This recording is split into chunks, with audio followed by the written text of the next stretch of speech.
Pune Mumbai expressway अखेर 3.5 तासानंतर खुला झालेला आहे। आपण पाहू शकतो आता वाहनं जी आहेत ते आता मुंबईहून पुण्याला सुरळीतपणे जाताना आपल्याला एकूणच पाहायला मिळत आहे। आपण पाहिलं तर या ठिकाणी मिसिंग लिंकचा बोगदा जो आहे त्याची सुरुवात या ठिकाणी आहे। त्या ठिकाणी एक नवीन ब्रिज जो आहे तो स्थानिक नागरिकांसाठी बांधण्यात आला होता। याचं सेंटरिंगचं काम जे आहे ते या ठिकाणी राहिलं होतं। त्याचप्रमाणे पेंटिंगचं काम देखील आज या 3.5 तासामध्ये जे आहे आता पूर्ण झालेलं आहे। आपण पाहिलं तर दुपारी 12 वाजता सुरू झालेला हा पुणे मुंबई एक्सप्रेसवे जो आहे तो 3.5 तासानंतर अखेर सुरू झालेला आपल्याला एकूणच पाहायला मिळत आहे।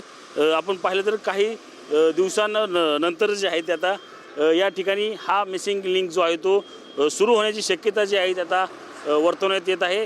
त्याच पार्श्वभूमीवर हे छोटी कामं जी आहेत ती या ठिकाणी सुरू असलेलं आपल्याला पाहायला मिळतं। आपण पाहू शकतो की आता पुणे मुंबई एक्सप्रेसवे जो आहे तो आता पूर्णपणे सुरळीत झालेला आपल्याला एकूणच पाहायला मिळतोय।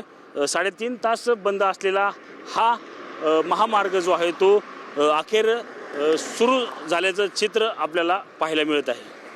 Camera person Abhijit sir, Ranjit Jadhav, TV9 Marathi, Lonavala, Pune.